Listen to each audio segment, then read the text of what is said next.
Hello, everyone. Welcome back to Lincoln Journal Star's Life in the Red podcast. Luke Mullin, Amie Just, and Wilson Moore. Once again, episode 2 of our new season. And it's a big one. Hey, a lot of stuff has happened in, a week plus since we've got here. Namely, some crazy conference realignment in college football. We'll get to... And other sports. Yes. Football's driving it, but other sports are affected by this. It's not just football. Come on. Okay. Anyway, sorry. Off to a rough start. But we really want to preview the Nebraska offense. We'll get to the defense and a full schedule breakdown in the 2 weeks after this. But today we'll be focused on the offense, have some takeaways to share from first week of practice. A lot going on. Volleyball starting practicing as well. The men's and women's basketball teams making some international trips. News on that front as well. So that's the slate that we have today. But as I mentioned, conference realignment, this happened very, very soon after our last episode, so maybe we're a little late to begin to it, but really worth discussing, how this impacts Nebraska. And right at the top of that list is the changing Big Ten. I mean, we saw USC, we saw UCLA, and now Oregon and Washington. They're joining the party. Yeah, so in honor of this wave of conference realignment, for those listening, sorry you don't get to see it, but those watching, I am wearing a 2009 Big 12 basketball tournament t-shirt that has Mizzou, Nebraska, Colorado, Texas A&M. It's one of my favorite shirts. It's got holes in it, but I just figured I should probably wear it today in celebration of the next wave of chaos that we are currently riding. RIP to the old Big 12. I don't know who half of the teams are in that conference anymore. It rose from the ashes, It did, though. We thought it was done. We all thought the Big 12 was going to be the conference to die, but nope. It's very zombie-esque. But yeah, I think that this was inevitable. With all of the TV changes. The column that I wrote last week, I don't know what day it is anymore. It's about the death of the Big, too many numbers, the death of the Pac-12 and what happened to get us to this point. Ineffective leadership from the Pac-12. This past commissioner, just kicking the ball, down the field, punting on every decision that they could have possibly made instead of being aggressive and trying to make bigger deals. The new TV deal, TV in air quotes, that they were going to sign was with Apple TV. You can't, I know streaming is the way forward, but you still need to work with the big dogs, whether that be CBS, NBC, Fox, or ESPN. You need to be involved with one of those big players. Otherwise, you're going to see what happened here. And teams saw the writing on the wall and jumped ship. And Oregon and Washington are beneficiaries of that for the Big Ten. And then you have Colorado. Time is a flat circle. They're going back to the Big 12. Then you've got Utah, Arizona State, and Utah going to the Big 12 too. So, everything is a mess. I do not believe we are done. There are 4 teams in the Pac-12/4 left remaining. That's Cal, Stanford, Oregon State, and Washington State. What's going to happen with those guys? It's been reported that the ACC is really interested in Cal and Stanford. I don't know if I like that per se. Instead of the, Atlantic Coast Conference, it'd be, the Atlantic California Conference. But yeah, regardless of what happens, I think Washington State and Oregon State get left behind. And that's just the state of how things are now. And it's really sad. Looking back, Nebraska's decision to go to the Big Ten when it did looks better and better by the year, by the day. And I will have another column on this on Sunday. I sat down with Trev for 2 hours talking about everything under the sun, including a big chunk of it on realignment and what he thinks is going to happen in the coming weeks, years. And I found it all very fascinating. So it's a very interesting time for college athletics. And I don't know where we're going to go from here, but it's not going to stay like it is. It will be constantly evolving. Yeah, the the status quo as we know it, the conferences that you grew up watching these teams, some of the rivalries, of course, where you're talking about the old Big 12, we're talking about the loss of some of those rivalries. And now it's like Oregon State, Washington State, these big in-state rivalries as well gone. But I think a really good point that you bring up is Nebraska's timing to jump to the Big Ten. Like in hindsight, you just kind of look back and the last, 10 plus years of college football and just college athletics in general have just changed so much, the different, money, the payouts, TV deals, like all sorts of different factors that have kind of led to this point. And you look at those networks that those conferences created, like ACC and SEC networks, very accessible, ESPN, the Longhorn Network within absolutely. ESPN, which helped drive part of the last wave of realignment with the Big 12, because, people were upset that, Texas was getting special treatment from ESPN. But yeah, things have changed drastically since then, and they will continue to do so. Yeah, and I mean, sorry for totally fine, but my point is, Big Ten Network, like obviously we're in Big Ten country here, but I feel like that was also very accessible in a lot of like different cable packages and whatever. Pac-12 Network, on the other hand, that got buried a lot of the time. That's part of the issue. The time slot that they played into, that was a common thing for schools that like, we're looking to the college football playoff, like no one's staying up to 9 p.m., to watch us play. So that was another factor. But I just think the aggressiveness of the Big Ten, you look at like Jim Delaney's time as commissioner, SEC was also obviously very aggressive. Pac-12 just kind of sat on their hands, as you mentioned, and just kind of watched everything pass them by. And now it's dissolved. It's gone. Yeah, it's sad because the Pac-12 was a conference. It's dead. There's still one more year, and then who knows what the zombie Pac whatever will look like moving forward. But that was one of the oldest conferences in collegiate athletics. And then just a few decades of incompetence paired with, greed for TV dollars killed it. It's sad. No one benefits from this. Like some rich people get richer, but the players don't benefit, the athletes don't benefit, the fans don't benefit. Like that's just an example of I think you wrote something similar to this, Amie, just another thing ruined in the pursuit of the almighty dollar. Yep, precisely. Yeah. But I think you see national people that are thinking about, college football nationally are like, oh, it's great to have like this brand of like, you can have Wisconsin playing Oregon and, USC playing Ohio State. It's like, yes, these are great games, but I think, the regional localized feel of college football, that's like a special thing that the sport had. And you see things like this and it just makes you think like, okay, like that aspect of the sport is really dying in a lot of cases. Yeah, it's slowly turning towards like NFL-ish type. Not necessarily the play, but just all of the travel that will be involved. But, if Nebraska has, back-to-back games on the West Coast like the New Orleans Saints did, they can't stay in Seattle for a week and practice. Like they've got to come back and go to class and do all of those things.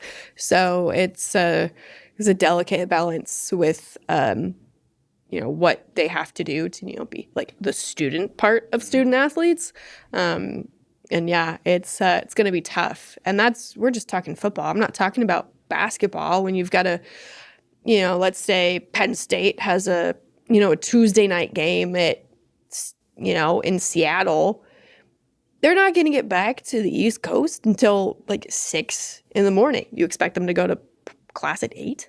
Like, no. Like, what are we doing here? So, as I talked with Trev and I keep, teasing my column, there's definitely a lot of work to be done on that front. And scheduling is going to be very, very important.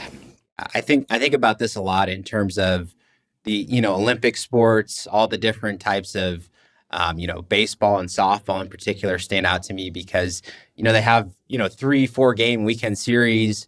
If you're traveling all the way across the country, you've got a travel day. During the season, I mean, these athletes will be spending more time traveling out on the road than they will actually on their campus a lot of these weeks.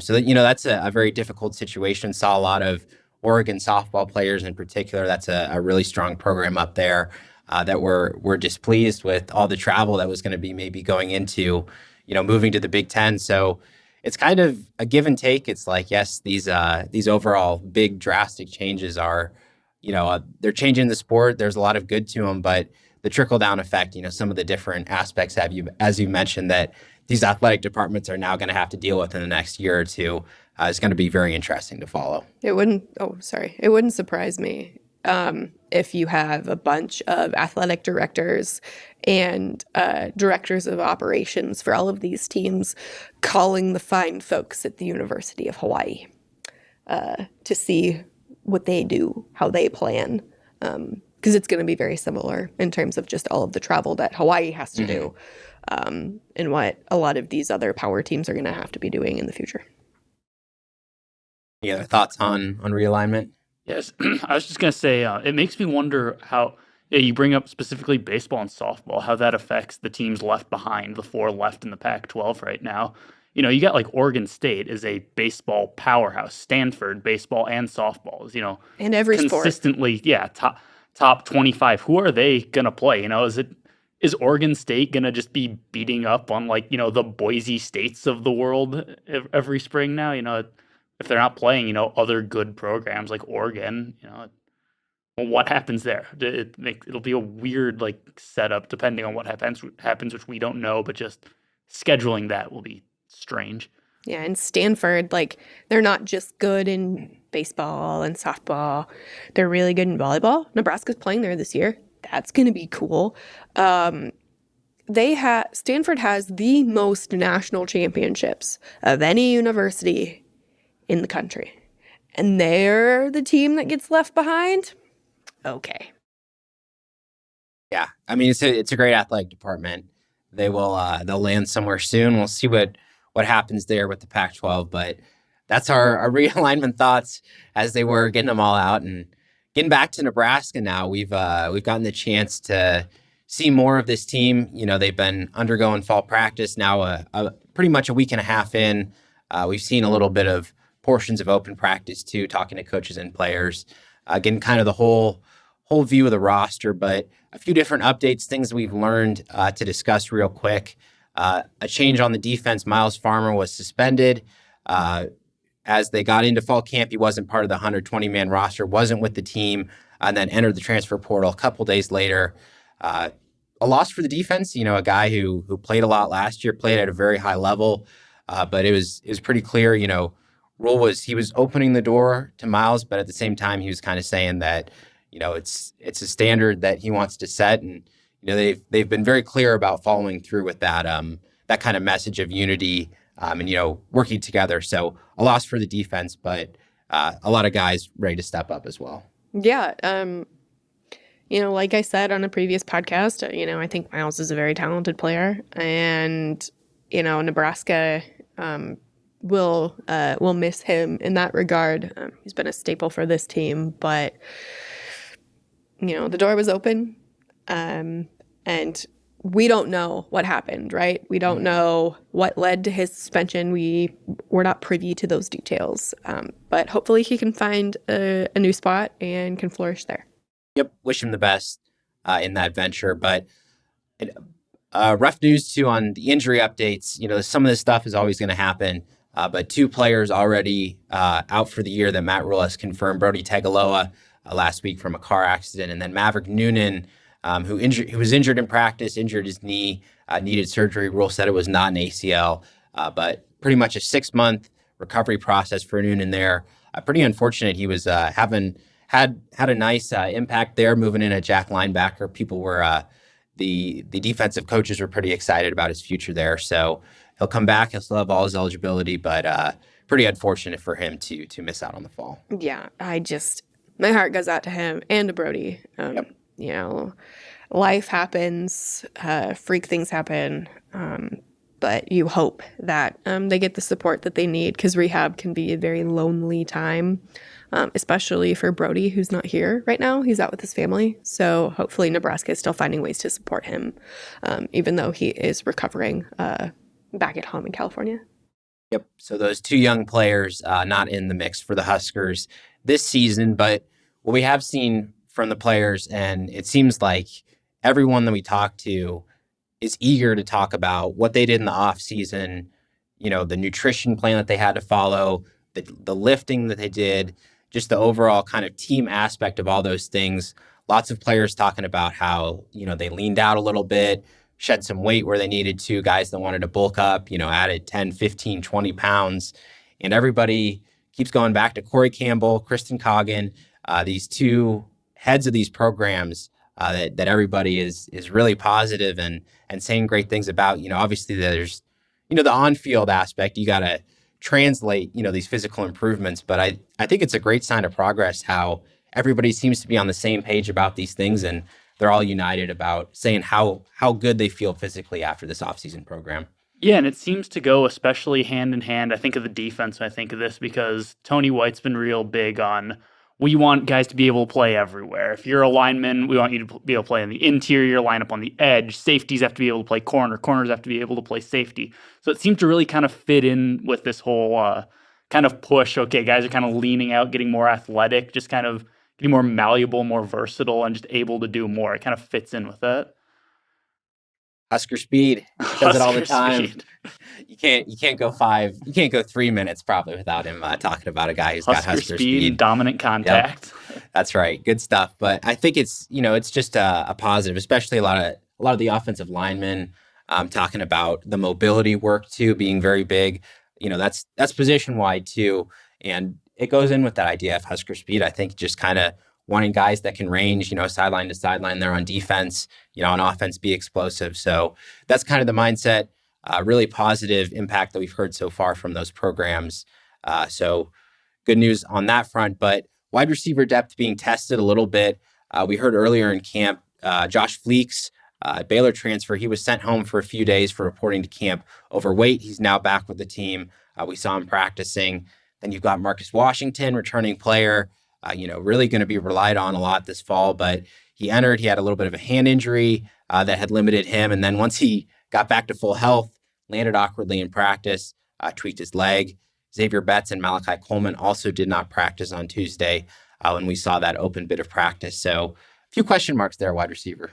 They'll figure it out. I'm not worried yet. Oh, there's only 3 weeks? They got plenty of time. Yeah. I'm not worried yet. Now, if we were talking about this on the Monday before the season opener, that would ring some alarm bells. But right now, look, like these guys they didn't have the summer off, but they were doing different things. And so naturally, things start to crop up after you practice for 6 days straight. And you're going at an intensity that you haven't necessarily gone at for several months. So I wouldn't be worried yet. But if these things continue to linger towards the middle and end of training camp, that's where you might have a problem. Yeah, I totally agree. I mean, this stuff is pretty common. Guys get dinged up, miss a day or two, recover. They just need some time to heal up. But like you said, I just hope it's not, some sort of like muscle issue or something that would carry through. So those are kind of the personnel updates. And we want to move into our offense preview. We'll get into a few other topics, Jeff Sims, the scope of the offense, but a couple questions we want to pose, some different players to give some time to, we want to talk about. So the first question we got today is, who will be Mr. Dependable for this Nebraska offense? Not Jeff Sims, because he's going to be touching the ball on every play. But apart from him, who stands out? So if Nebraska runs the ball as much as they say that they're going to, I think Mr. Dependable will be Anthony Grant.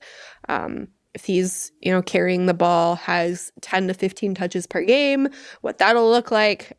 You said most dependable, not most valuable, but I think he will be in the mix for that moving forward, because he was one of those Mr. Dependable guys last year too. Yeah, definitely. And I think it's a great point about his usage. Like, he gets 20, he gets 20 carries. He got pretty tired, last year. Conditioning is a big factor, especially late in the year. These big defensive fronts that he'll be going up against in conference teams. And it seems like from the staff too, they've got a couple years of pro coaching experience. Like they know what a good running back by committee looks like. And you got Gabe Irvin, you got Ramir Johnson. Those guys are going to be in there. But Anthony Grant, as that kind of consistent guy that you want to run a lot. I mean, he fits in. He fits in definitely. Well, for me, I'm gonna cheat a little bit. I'm gonna say 2 guys. I like to kind of test the rules here. You made the rules you questions. made. They are Right. your rules. That's right. You make them, you can break them. So I got 2 guys along the offensive line who I think are going to be just complete maulers there on the interior. Ben Scott and Ethan Piper. Scott in particular, experienced lineman, coming from Arizona State. He settled in very well. You're going to need him to make all the calls, get everybody aligned on the same page. Yes, they're going to be huddling up, but there's lots of situations where, defenses are shifting around. You need your center to be experienced and have that knowledge. And I think Scott fits in there. And then Ethan Piper as well, a guy who I think has just totally improved over the last couple of years, looks as good as ever from what we've seen so far in spring practice, moving really well. One of the team representatives at Big Ten Media Days, really good to hear what he had to say there as well. So I think those 2 guys just going to be super consistent all year long. Piper can play a lot of different spots there on the interior, and Scott, he's going to be there day in, day out at center. So I like both those guys there. All right, my Mr. Dependable is Marcus Washington. I think he was the pretty clear second best receiver on the team last year after Trey Palmer. Palmer's gone, and Washington is in position to be the guy. This isn't a super experienced group of receivers, and he has a chance to kind of be that guy, be the, not to use the same word twice, but dependable, just kind of steady hand in the middle of all that as everyone else, the younger, more intriguing players like Malachi Coleman kind of develop. Yeah, I like him a lot as kind of like an intermediate route runner, has a little bit of that deep threat too. He's got good hands out there as well. But I think what we saw last year was like he only got targeted, 3-4 times a game. So I think the question is going to be, does he have the volume? Is he breaking open often enough for Sims to target him? And I think he's a strong route runner. So I like the pick, like it.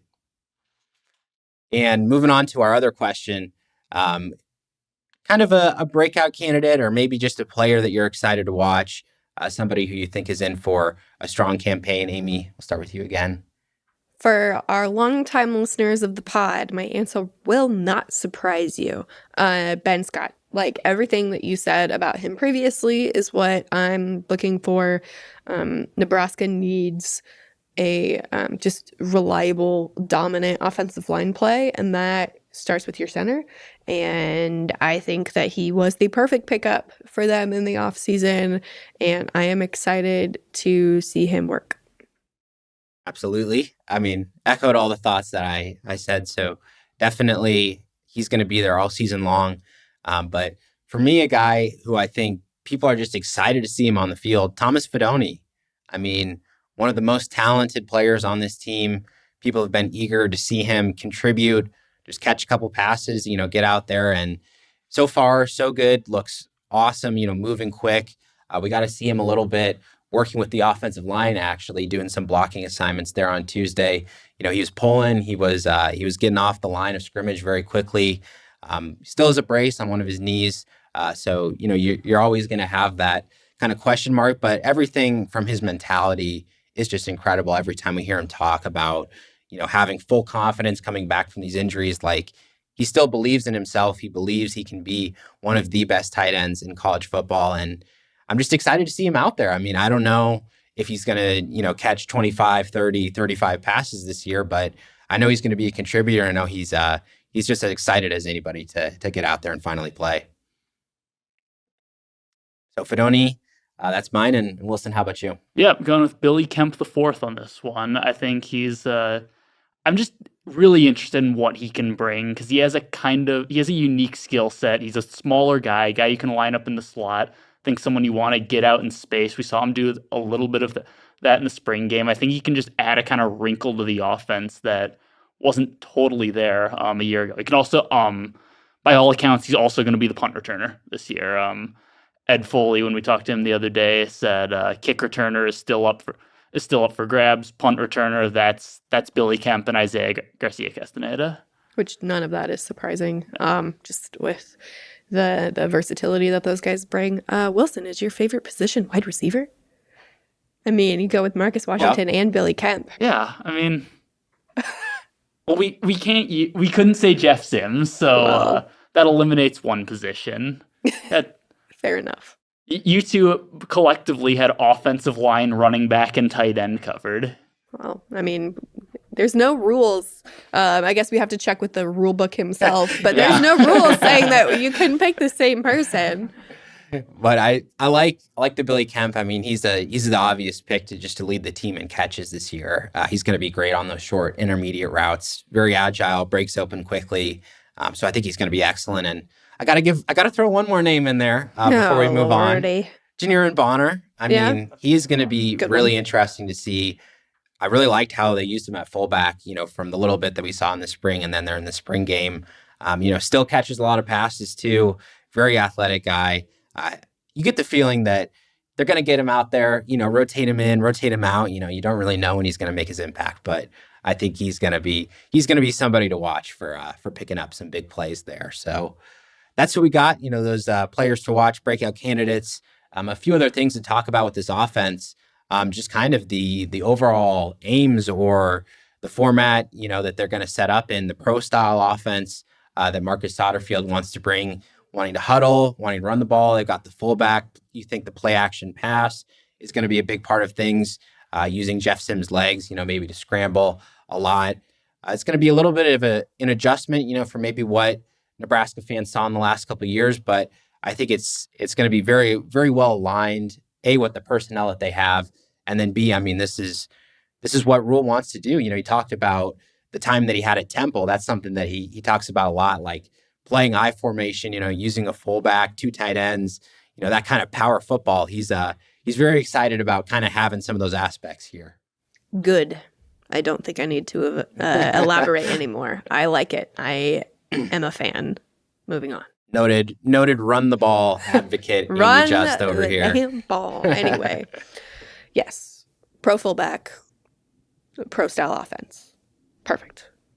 And having Jeff Sims in that equation, I think, is going to totally unlock those different aspects. As I mentioned, play action, getting him rolling out, making sure that he's able to get outside the pocket, use his legs, keep the defense honest. And he's got a really good arm from what we've seen in practice too. I mean, he slings it to these wide receivers. Yeah, Jeff Sims, I know we've used this word a lot, talked about this a lot, but I think he seems like just a stabilizing force for this offense. I think we saw that a lot in the spring game, especially when he was contrasted with, Chubba Purdy and Heinrich Harburg, who you could tell which one had been there before, which one had played quarterback in college football before. Jeff Sims has just been the adult in the room every time we've seen him on offense. Yeah, very calm, good presence. That's what you want from a quarterback, good leader. He's talked about how he's developed in that as well. So he's the guy that, all the eyes are going to be on there at the quarterback position. But you look at the guys in front of him, the offensive line, some struggles, pass protection. Casey Thompson got beat up last year. So going to need to keep Sims healthy. And this offensive line, I think the big thing that you're looking at is these guys got that experience last year, the mobility training, the different aspects of their play. They're going to be asked to do similar things. You've got the same coach, Donovan Raiola, who Matt Rule talks about all the time. They've got the same offensive line philosophy. But I think they're really looking for these guys to make a step up. And the big addition, you get Scott coming in, Nerden Newley, he's back. Teddy Prohaska, hopefully coming back from injury at some point. You've got guys like Turner Corcoran, Ethan Piper, who are versatile, play all over. I think there's just a lot of different factors where you think, hey, this offensive line is going to be better than it was a year ago. The biggest thing for me is, can they stay healthy? And I don't know. I think that Teddy is a really good offensive lineman, but he just can't find a way to get on the field. I feel bad for the guy. And then again, who knows what this means? We did not get clarity on it. But Nuri was in a green jersey yesterday at practice. What does that mean? Is he hurt? Is he working through something? How long will that be? We don't know right now. He looked fine, so hopefully not terribly long, but I'm not a doctor, disclaimer on that. So yeah, that's the one thing that concerns me is they don't have a whole lot of depth, experienced depth. And if they can't stay healthy, what does that mean for the offense? And I don't like the answer to that question. Yeah, we've seen that a lot with Nebraska in years past. Start off, September, you feel good about the line.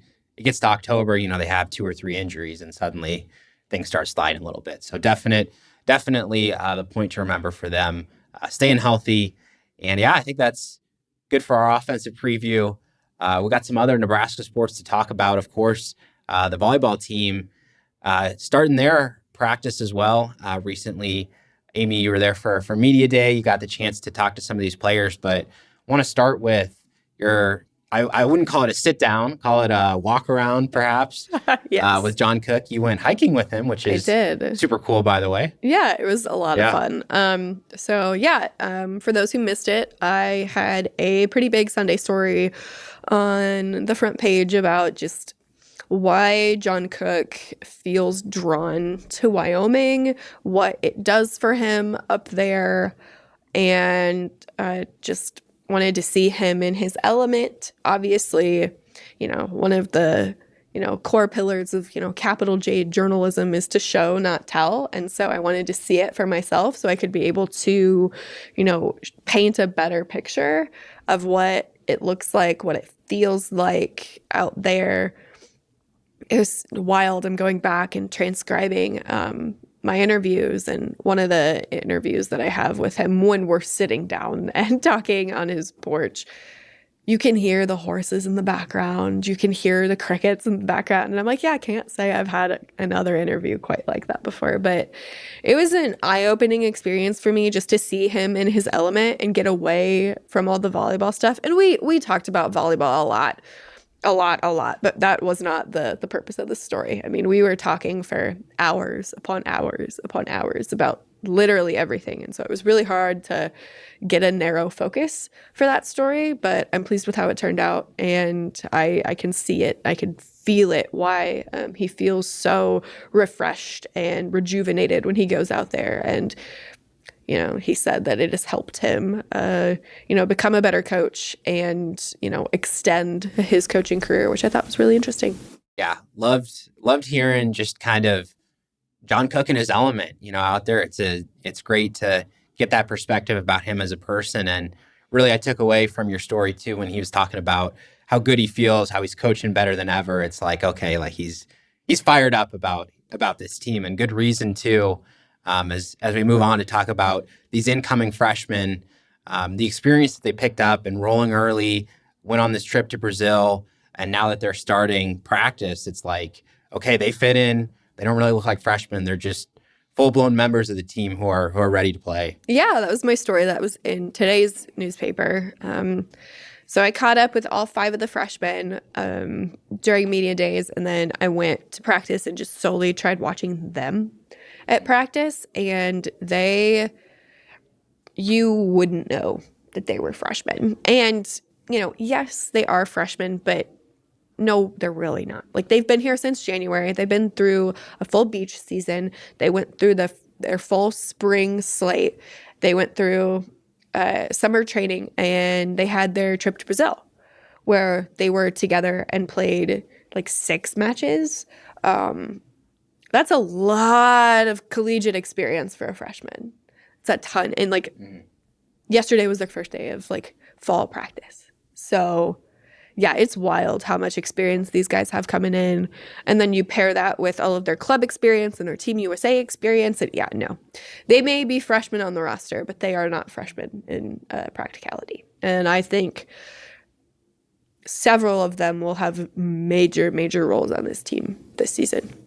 Yeah, I mean, you just look at the roster composition, it just skews younger that way. They don't have those, seniors who have just been around for years and years. It's the players that are older they kind of were the same way, like come in as freshmen, play early, developed quickly. And so I think just having that experience, they've clearly bonded so well, developed that chemistry. It's clear, like I said, that Cook really believes in those players as well. Oh yeah, like he said in the story that I had on Sunday, he's recruiting better than he ever has. And you look at this freshman class, and yeah, he is. So no slowing down for them. We'll look for more updates, and of course, Volleyball Day in Nebraska, that will be coming up in a few weeks as well. So we will we'll get into that for a full podcast episode in a couple weeks as well. But moving on to Nebraska ball, men's and women's basketball teams both having international trips as well. Both went very well. Nebraska women's basketball went 3-0 on their trip to Greece, outscored their opponents 336 to 115, including a 106-point win over the Creed All-Stars in their final game. That probably felt pretty good. Win by over 100 points. So good job to them. Hope it was a good experience, a good trip. And the men's basketball team also 3-0 on their trip to Spain. Coming together as a team, but unfortunately kind of underscored by big news of the week for the men's basketball team. Aaron Ulis, the guard transferred in from Iowa, was charged legally with tampering with records, alleged to have placed approximately 1,850 sports bets during his time at Iowa, including one on Iowa football, and did not play in Spain as this news came out. Amie, you kind of had to deal with some of this, figure out what was kind of going on. What did you kind of learn about Ulis's situation and how that affects Nebraska? Yeah, so I have the full document from the Iowa court system, and it lays out a pretty compelling case against Aaron. Obviously, these are all allegations, but it's not looking good. If these are true, especially the Iowa football bet. So how it works is, and we're not talking about the legal situation right now. We're just going to talk about the NCAA situation. Yep. How it works right now, if you bet on your school as a student athlete, it doesn't matter what sport it is. If you are found to have done that, you are done. You lose all of your eligibility. If you are found to have bet on your sport at a different school, you lose, I believe, 50% of one season. And so that one bet on Iowa football could bring him down. And out of, approximately, 1,800, one, making you potentially lose your eligibility. It's a tough blow, but it is what it is. Nebraska is going to continue to deal with the situation. They have involved the NCAA on this ever since they found out, which was after he transferred here. Fred said on the record the day that it happened that he did not know about Aaron's situation until Aaron had already been here, signed, enrolled, and all of those things. And he did not know about the criminal element of it until the charges were filed. So he found out like the rest of us did. Which there could be something to say for that, but they'll leave that for another time. It's not looking good for his eligibility. Obviously, we need to wait and see how it plays out. But, Nebraska needed a point guard, and they thought that they had the answer there. And, for a little while, it looked like they were going to be in a mess. And then they went and signed Boogie Coleman from Ball State, which I know young Wilson has more to say about that. But the one thought that I had when Coleman signed was, okay, fine. You need a point guard, but why is he available right now? But yeah, I'll turn it over to Wilson, who knows a little bit more about him. Yeah, I mean, to your point, he's probably as good as Nebraska is going to do in early August, hunting in the transfer portal. He's a point guard. He's proven he's good at a mid-major level, but he also struggled in his one season playing Power 5 ball at Mizzou. So, I mean, that was 2 years ago. he has, another all MAC season under his belt since then, but not a bad pickup for Nebraska given the situation that you don't expect this to happen. You don't expect to be making a roster move on August 5th or whatever it was that he committed. So a guy, he'll at least be, he's a body. He's a point guard. He's someone that can at least fill the role of what they're trying to do. Maybe not as well as an Aaron Eulis might have, but he's someone they can slot in, someone who will be at least, a steady hand, if nothing else. Yeah. I, was hoping, and this is a bold take, I was hoping that Cale Jacobson would get a little bit more love there. Yes, he's a walk-on, I know, but he played really well over in Spain, and obviously the competition is not quite the same as it is, against Big Ten basketball, but justice for Cale. That's all I'll say. Yeah, we'll see. We'll see how that guard rotation shakes out. Definitely a fan favorite here, close to Lincoln from Ashland. So that's kind of the update for Nebraska men's basketball. Frustrating situation, trying to gel, come together as a team. So now the work culminated into that guard rotation and move forward with that, practicing together and coming together as a team in those coming months. But I think that's all we got today. Big episode. Hope you all enjoyed the different discussion. Next week, as I said, we'll preview the defense, see if there's any more clarity. And special teams. Yeah. See if there's any more clarity on conference realignment. You never know. Anything can happen these days. Yeah. It can happen today, tomorrow, Saturday, whenever. We'll see. I suppose. Yeah. No, it's always an evolving picture, that's for sure. But we'll be here. Doesn't matter when it happens. We'll be here on the Life in the Red podcast to break it down. So as always, appreciate all of our listeners and viewers. Thanks for tuning in today, and we'll see you next week.